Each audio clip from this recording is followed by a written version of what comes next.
Hello and welcome to Non-Stop Wrestling Chat. My name is Barry and this is your Monday Night Raw review. Sorry this is up a little bit later today, guys. I'm dealing with some pain in my calf since, if you follow the high grind, you'll know that I tore my calf muscle at the weekend. And that's the reason why this is a little bit up, because this is the reason why this is up late, because I've been trying to get some kind of exercise and physio done on my lower leg. So let's just get into it, guys. It was bad. We'll just get in it. We started off with MVP, Ziggler and Drew. Before we go any further, guys, don't forget to like and subscribe this video. Hit the bell if you can, and comment what your favourite part of the show was, and we can have a little discussion on it. All your support really does help, and let's get going. So we're in the ring with MVP, Ziggler, Drew. Well, they weren't in the ring, but we started off with this segment. It was a pretty standard hype towards a pay-per-view. Poor opening, guys. It was just there. Still looking forward to this match, but I'm really not holding up any kind of hopes for it to be anything special. The first match of the night that we've got, just to let you know, guys, I'm missing out some segments on this because they were that poor that there's no reason for them to be in here. So the first match of the night we got was elimination tag team match. The Viking Raiders versus Graza and Andre. Andre and Graza picked up the win. I gave this a 2 stars. It was really a kind of middle of the road match. Nothing special here. Nothing that's going to change the world. Guys, it was really an okay average match. Anything that I could say will change this. It was just a middle of the road average match. Next we went on to a tag team match with the Iconics versus Ruby Riott and Bianca Belair, who for some reason before this had a segment and she says she represents EST. Don't know why she represents the time zone so much, but let it go. So this was a below average match, guys. Ruby Riott and Bianca Belair picked up the win. I gave it a 1.5 stars. It was it was kind of short, so you couldn't really get into it, but I'm also glad that it wasn't long because it was pretty poor. It wasn't really anything exciting, and again, the Iconics are back to being that poor middle of the road team that's just there to maybe pick up a shock win or lose, just there. Then we had the 24/7 title, which is R-Truth against Toaza. This was terrible, guys. It wasn't even really a match. It didn't get a rating here. Shayna Baszler came back. Baszler came back. The return was pretty cool because I like this female wrestler. She picked up the mic. She was running down the women's kind of championship, saying that they're deluded. Her reign of terror's back. It wasn't great talk, but it was okay. Then we had some hype for the IVI match, an eye for an eye match. Guys, I'm not holding out hope for this match whatsoever at all. Hopefully it's surprising me this weekend, but I think it's really just going to be a poor match at the best. This segment was terrible. Nothing interesting that really happened here, and it was a terrible pregnant segment. Can barely speak today, guys. So the next match we had was Not Your Buddy Murphy.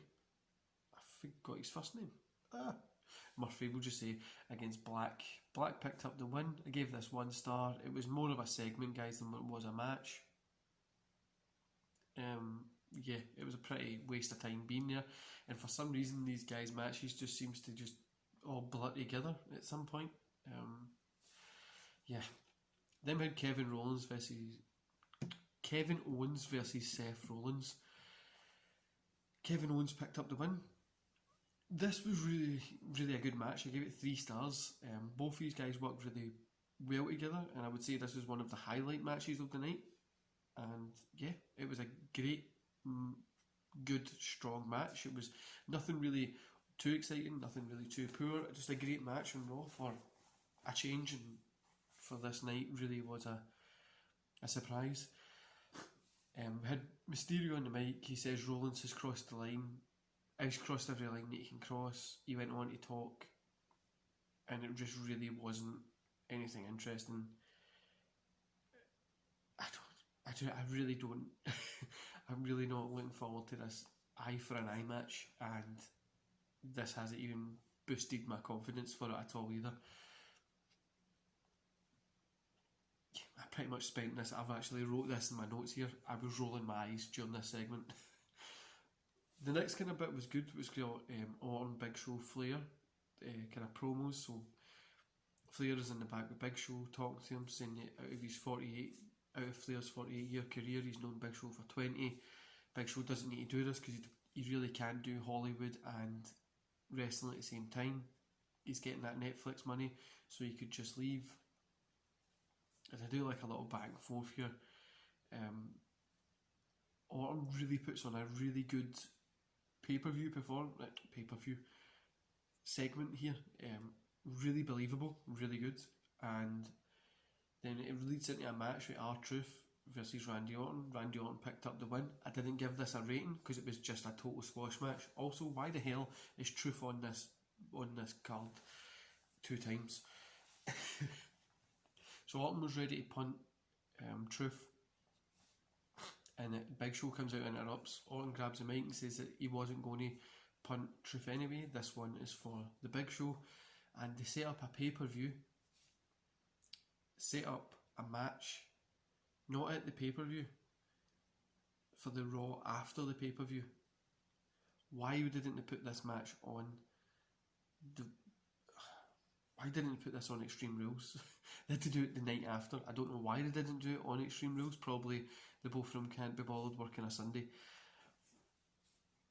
Then we moved on to, at this point guys, I was really like, is this ever going to end? But then we move on, we've got Bobby Lashley versus Ricochet. I gave this 1 star. It was nothing special. I don't really get why this was here. It was as if it could have been a squash match, but it wasn't, and it made no sense why it was here, so I gave it 1 star.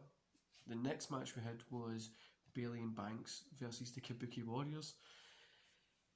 These two teams really know how to work together, guys. This was a great match. Banks and Bayley picked up the win. Gave this 3 stars. So there was 2 matches on the night you could really go watch, which is Kevin Owens against Seth Rollins and the tag team match there. Overall, the whole night I gave 2.5. Middle of the road, and that's high just because they had 2 3-star matches. Raw again was just middle of the road this week, guys. It was nothing special. A few good points. I really feel the 3 hours is just hard, and I think most wrestling fans feel 3 hours of wrestling on a Monday is too much, and it hurts the product too much as well. But at least it wasn't a letdown. Well, as much of a letdown as what SmackDown was. Anyway guys, I'm going to leave you there. I'm going to go try and deal with the agonising pain that I've got in my leg here. And I hope you enjoy the rest of your Monday, and I'll see you here tomorrow for Impact Wrestling's review. See you later guys.